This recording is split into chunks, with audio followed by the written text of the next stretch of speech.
Selamat datang di Alur Donghua. Kali ini Mimin akan cerita novel The Crown, Emperor of Eternity. Sebelum mendengarkan, jangan lupa subscribe, like, komen, dan share ya, biar Mimin tambah semangat. Selamat mendengarkan. Melanjutkan episode sebelumnya, mendengar persetujuan Leisan, Jizong mengalihkan pandangannya ke gadis kecil dari kerajaan roh, lalu tersenyum ringan. Bagaimana menurutmu? Kamu bisa mencobanya. Gadis kecil itu mengangguk dan berkata dengan tenang. Mendengar ini, Jizong tiba-tiba tersenyum. Dia melihat ke atas ke udara lalu berkata, Saudara Si Feng seharusnya setuju kan? Tapi Si Feng malah menoleh ke arah Chu Kuang-seng yang memiliki ekspresi tenang. Jika Si Feng setuju, maka hanya dia yang tersisa. Dan semua orang tahu bahwa Chu Kuang-seng menggunakan beberapa alasan untuk menghindari area sekitar makam dan akhirnya menyelinap masuk secara diam-diam. Meski tidak demikian, setidaknya di mata semua orang, Chu Kuang-seng telah menjadi orang yang pengecut, membuat banyak orang meremehkannya. Jadi ketika situasi serupa terjadi lagi, semua orang yang hadir sangat penasaran dengan pilihan Chu Kuang-seng. Mereka ingin melihat apakah orang ini akan lari kembali. Saudara Chu, bagaimana menurutmu? Si Feng ragu-ragu sejenak saat bertanya. Mendengar ini, Chu Kuang-seng melirik orang-orang di bawah dan lengkungan sarkastik di mulutnya tersimpan. Maaf, saya tidak setuju. Begitu kata-kata ini keluar, si Feng langsung membeku. Leizhan dari benua Lian segera mencibir saat berkata, kamu adalah orang yang pengecut, yang hanya bisa melakukan hal-hal tercela. Jelas dia ingin mengikuti di belakang untuk mengambil keuntungan. Bagaimana kalau kita bekerja sama untuk mengusirnya? Setelah mendengar ini, ekspresi Jisong berubah. Sejujurnya, dia sedikit takut pada Chu Kuang-seng. Kecuali dia dipaksa melakukannya, dia tidak mau bermusuhan dengan Chu Kuang-seng. Memikirkan hal ini, dia menatap Chu Kuang-seng dan berkata dengan acuh tak acuh, Saudara Chu, maukah kamu memikirkannya lagi? Chu Kuang-seng meliriknya dan berkata dengan ringan, saya tidak akan terlibat dalam urusan Anda, tetapi saya tidak akan keluar dari sini. Wajah Si Feng berkedut. Menurutnya, Chu Kuang-seng seharusnya bukan orang yang pengecut. Tapi kenapa dia bersikap seperti ini? Sungguh orang yang tidak tahu malu. Leizhan berteriak dengan marah. Dia melirik ke arah Si Feng dan berkata dengan dingin, Saudara Si Feng, apakah kamu ingin bersembunyi di belakangnya juga? Entah kenapa, dia selalu merasa pilihan Chu Kuang-seng tidak sesederhana kelihatannya. Saudara Chu, menurutmu bagaimana aku harus memilih? Dia menatap Chu Kuang-seng saat bertanya. Mendengar ini, Chu Kuang-seng tersenyum tipis lalu berkata, jika kamu percaya padaku, kamu tetap tinggal di sini. Adapun buah bodi, kamu tidak akan melewatkannya. Buah bodi? Hati Si Feng terkejut. Dia menatap Chu Kuang-seng dengan cermat. Setelah beberapa lama, dia menarik nafas dalam-dalam lalu berkata, saya memilih untuk mempercayai Saudara Chu. Jangan khawatir, Saudara Si Feng. Saya akan memberi Anda hadiah yang sama atas kepercayaan Anda.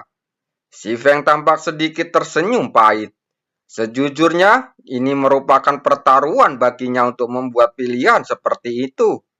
Mengenai apakah dia bisa mencapai keuntungan besar pada akhirnya, dia tidak terlalu percaya diri. Dua orang yang bodoh. Kuman Leizhan dengan ekspresi jelek. Dengan Si Feng di pihak anak itu, bahkan jika mereka ingin mengusirnya, mereka harus bekerja keras.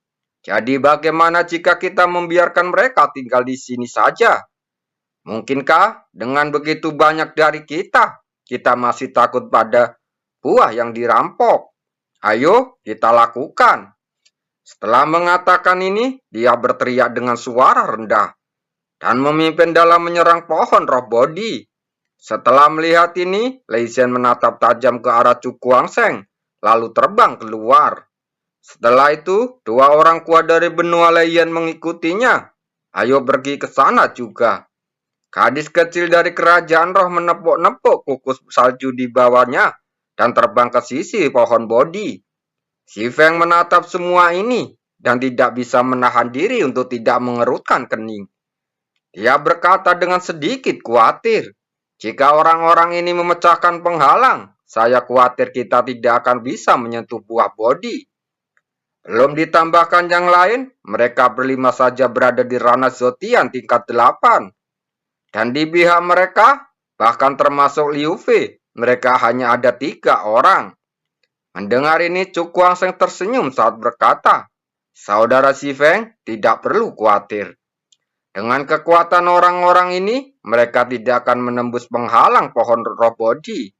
Saudara Chu, apakah kamu yakin? Si Feng mengangkat alisnya. Jika orang-orang seperti Si Zong tidak dapat menembus penghalang, maka mereka semakin putus asa. Saat itu, saya hanya bisa melihat buah Bodhi dan tidak bisa memakannya. Kecuali orang ini punya cara khusus. Begitu ide ini muncul, Si Feng hanya bisa melirik ke arah Chu Guangsheng. Ekspresinya berkedip-kedip. Mengenai keraguan Si Feng, Chu Guangsheng tidak menjelaskan apapun. Dia melirik ke bawah dan warna aneh muncul di matanya. Meski kali ini, jika dia menembus penghalang, dia tidak akan bisa menghindari orang-orang yang hadir. Tetapi jika sebelum itu, Jisong dan yang lainnya bisa menyia-nyiakan kekuatan mereka dengan sia-sia, mengapa dia tidak melakukannya? Lakukan, teriak Jisong, dan memimpin untuk menyerang dengan telapak tangannya. Cahaya kuning bumi menyapu, membawa kekuatan yang dahsyat, dan menghantam pohon roh Bodhi dengan keras. Pecahan api guntur. Lei Zhen dan 3 orang saling memandang lalu menyerang satu demi satu. Cahaya 2 warna guntur dan api berkumpul di antara keduanya, berubah menjadi seberkas guntur dan api, melesat ke arah pohon roh Bodhi. Roh kecil, gadis kecil dari kerajaan roh menampar caplai roh salju di bawahnya dan berteriak. Roh rakun salju mengeluarkan raungan pelan, membuka mulutnya dan menyemburkan semburan es, langsung menyapu ke arah pohon roh Bodhi. Saat berikutnya, serangan sengit datang satu demi satu. Lingkungan di sekitar pohon roh Bodhi beriak, dan penghalang tak terlihat berdesir menghalangi semua serangan itu. 5 serangan dahsyat terjadi, dan suara keras yang memekakan telinga segera terdengar. Gelombang kejut yang dahsyat mengamuk, menyebabkan air kolam giok di bawahnya terus meledak. Gelombang kejut terus menyebar, dan seluruh gunung mulai berguncang. Batu-batu besar yang tak terhitung jumlahnya berguling-guling dari puncak gunung, menghantam retakan bumi di bawahnya. Setelah beberapa saat, debu dan asap menghilang, dan ekspresi Jisong dan yang lainnya berubah. Karena mereka melihat pohon roh Bodhi saat ini sebenarnya tidak terluka sama sekali. Ayo lagi. Jisong menggertakkan gigi dan berteriak. Mendengar ini, semua orang mengambil tindakan dan memborbardir pohon roh Bodhi. Gunung-gunung berguncang. Di bawah serangan tanpa lelah oleh Jisong dan yang lainnya, retakan besar di gunung terkoyak dan meluas ke bawah hingga ke bumi. Melihat situasi di depan kita, orang-orang ini tidak dapat menembus penghalang pohon roh Bodhi. Si Feng melihat ke pohon roh Bodhi yang dikelilingi oleh asap dan berkata dengan suara yang dalam. Mendengar ini, Chu Guangsheng menunduk. Ketika dia melihat Jisong dan yang lainnya yang dipermalukan, sudut mulutnya tiba-tiba melengkung menjadi lengkungan mengejek. Jangan khawatir, itu pasti menarik. Biarkan orang-orang ini terus kehilangan kekuatannya. Di atas pegunungan, suara-suara keras terus terdengar, sehingga menimbulkan kekacauan di dunia. Chu Guangsheng melihat pemandangan ini dengan ekspresi tenang. Dia dapat melihat bahwa Jisong dan yang lainnya telah kehilangan sepertiga dari kekuatan mereka. Jika ini terus berlanjut, tidak akan butuh waktu lama bagi Jisong dan yang lainnya untuk kehilangan sebagian besar kekuatan mereka. Bersiaplah, saatnya kita mengambil tindakan. Dia memandang Liu Fei dan Xi Feng dan berkata dengan suara yang dalam. Mendengar ini, Liu Fei hanya tersenyum tipis. Ekspresi Xi Feng berkedip dan ada warna aneh di matanya. Mungkinkah orang ini benar-benar memiliki cara untuk menembus penghalang? Ledakan dahsyat lainnya mengguncang pegunungan. Tidak bagus. Saat berikutnya, pupil mata Jisong dan yang lainnya tiba-tiba menyusut. Karena mereka ngeri melihat kekuatan yang sebenarnya diarahkan ke pohon roh body. Ternyata dipantulkan kembali dengan cara yang sama. Tidak hanya itu, kekuatan pantulan ini bahkan lebih ganas lagi, membuat semua orang ketakutan. Mundur, teriak Jisong buru-buru mundur dan berlari menuju langit yang jauh. Melihat ini, Lei San dan yang lainnya tidak berani mengabaikannya, lalu terbang dengan wajah pucat. Setelah kelima orang itu pergi, serangan balik menghantam tempat mereka semula berdiri. Untuk sesaat, batu-batu besar meledak, gunung-gunung runtuh, dan asap serta debu memenuhi langit. Meskipun Jisong dan yang lainnya menghindari sebagian besar kekuatan pantulan, dampaknya masih bisa dirasakan oleh tubuh mereka, menyebabkan mereka muntah darah.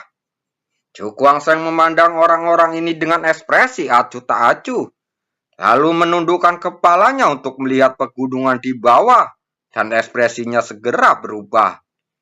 Pada saat ini, separuh gunung telah runtuh, dan kolam batu giok terbawa oleh sesuatu kekuatan, dan berdiri melayang di udara. Xi Feng di sampingnya tidak bisa menahan diri untuk tidak mengeluarkan keringat dingin. Untungnya, dia tidak berpartisipasi. Jika tidak, akhir hidupnya tidak akan jauh lebih baik. Sial, benda ini sekeras cangkang dan tidak bisa dihancurkan. Lei San memutahkan seteguk darah dan berkata dengan ekspresi jelek. Mendengar ini, ekspresi Jisong berubah. Mereka telah mencoba yang terbaik sebelumnya, tetapi mereka tidak hanya gagal menembus penghalang, tetapi mereka juga mendapat serangan balik. Hampa rencana orang ini. Dia langsung melihat ke arah Chu Guangsheng dan berkata dengan ekspresi berbinar. Entah kenapa, dia punya firasat samar di dalam hatinya bahwa pria yang terlihat biasa ini sangatlah luar biasa. Ayo pergi. Chu Guangsheng mengabaikan Jisong dan yang lainnya, menoleh dan berkata kepada Liu Fei dan Xi Feng. Begitu dia selesai berbicara, dia bergerak dan terbang ke bawah. Melihat ini, Liu Fei mengikuti tanpa ragu-ragu. Ekspresi Xi Feng berubah sejenak, dan akhirnya dia menggertakkan gigi dan mengikuti Chu Guangsheng. Apa yang akan dilakukan orang-orang ini? Lei San melihat adegan ini. Ekspresinya langsung berubah. Aku tidak tahu. Jisong menggelengkan kepalanya dengan ekspresi muram. Ia menatap orang-orang yang hadir dan berkata dengan suara yang dalam. Tidak peduli apa yang ingin dilakukan orang-orang ini, kita harus segera memulihkan kekuatan kita. Jika tidak, jika ada perubahan mendadak, kami akan menyesalinya. Setelah mendengar ini, Lei San dan yang lainnya mengangguk. Lalu masing-masing mengeluarkan beberapa pil pemulihan dan meminumnya. Lalu membentuk segel dengan tangannya mereka dan memasuki pemulihan. Orang-orang itu memulihkan kekuatannya. Xi Feng mendarat di sisinya, kembali menatap Jisong dan yang lainnya, dan berkata dengan suara serius. Mendengar ini, Chu Guangsheng mengecahkan telapak tangannya, lalu berkata kepada Xi Feng dan Liu Fei, jangan biarkan siapapun menggangguku, dan persiapkan dirimu. Mungkin akan ada pertempuran yang sulit nanti. Mustahil untuk duduk santai dan membiarkannya mengambil buah bodi. Begitu konflik muncul, itu akan menjadi pertarungan hidup dan mati. Hati-hati, Liu Fei memperingatkan. Chu Guangsheng mengangguk, lalu terbang menuju pohon roh bodi. Apakah orang ini ingin menerobos penghalang pohon roh bodi sendirian? Setelah pulih, Jisong langsung melirik ke arah Chu Kuang-seng. Sungguh pria yang melebih-lebihkan kekuatannya. Kita berlima tidak bisa mendongkrak penghalang bersama-sama. Hanya angan-angan saja bagi anak ini untuk memecahkannya. Li Zhen mencibir. Mata Jisong berkedip dan selalu ada perasaan samar di hatinya. Seharusnya tidak mungkin. Penghalang yang begitu kuat, sehingga bahkan jika Yang Mulia Huan Yuan mengambil tindakan, itu mungkin tidak dapat memecahkannya. Pada saat ini, Chu Kuang-seng mengulurkan tangan dan menyentuh penghalang pohon roh bodi, dan ekspresi berapi-api muncul di matanya. 5 buah bodi. Dia menatap buah bodi dengan mata membara, dengan tatapan keserakan yang kuat di matanya. Pada saat ini, bahkan melalui penghalang, dia bisa merasakan fluktuasi kekuatan murni. Jika dia diizinkan meminum 1 atau 2, dia mungkin bisa menerobos ranah Zotian tingkat kelima dalam satu gerakan. Memikirkan hal ini, Chu Kuang-seng menarik nafas dalam-dalam dan perlahan mengulurkan jarinya. Kulit di dadanya sedikit bergetar dan gelombang aneh yang tragis dan sakral menyebar, membuat ruang di sekitarnya bergejolak hebat. Kekuatan macam apa ini? Mengerikan sekali. Wajah Zifeng terkujang dan dia kehilangan suaranya. Di atas cakrawala, Jisong dan yang lain saling memandang. Dan mereka semua melihat ekspresi ngeri di mata satu dan betul sama lain. Fluktuasi yang mengerikan membuat mereka takut. Wajah Chu Kuang-seng menjadi serius. Jari-jarinya perlahan-lahan mendekati pohon bodi. Seberkas kilau kuno tertinggal di ujung jarinya, seperti memiliki ketajaman yang aneh. Ketika ujung jarinya mendarat penghalang, suara retakan halus terdengar. Setelah itu, semua orang tercengang melihat penghalang yang awalnya kuat tak terkoyak dengan retakan gelap. Suara retakan terus berlanjut, dan retakan tersebut menjadi semakin besar, dan akhirnya berubah menjadi sebuah lorong yang dapat menampung 1 orang. Itu benar-benar terbuka. Mata Li Zhen membelak karena terkejut. Bukan hanya dia, tapi semua orang terkecuali Liu Fei memiliki ekspresi yang tidak percaya. Siapa sangka penghalang sekuat itu akan rapuh seperti kertas tisu di depan Chu Kuang-seng dan bisa dengan mudah terkoyak. Mata Jisong berkilat cepat dengan ekspresi keserakahan yang kuat di matanya. Jika pembatasnya rusak, bukan berarti buah bodi bisa dipanen. Memikirkan hal ini, mata bertautan dengan matanya Li Zhen dan yang lainnya. Dengan ekspresi serius terlihat di wajahnya. Buah bodi, ketika retakan di penghalang stabil. Panas di mata Chu Kuang-seng mencapai puncaknya. Tanpa ragu-ragu, dia langsung mengulurkan tangan untuk mengambil pohon bodi. Dan memasukkan 5 buah bodi ke dalam cincin luar angkasa. Setelah melakukan ini, dia segera mundur dan mendarat di samping Zifeng yang tampak bersemangat. Buah bodi akan diberikan kepadamu nanti. Sekarang kita perlu menyelesaikan beberapa masalah. Chu Kuang-seng melirik Zifeng, lalu berbalik untuk melihat Jisong dan yang lainnya. Mereka mengelilingi mereka bertiga. Samar-samar, sepertinya ada niat membunuh yang dahsyat yang menyelimuti dunia ini. Terima kasih.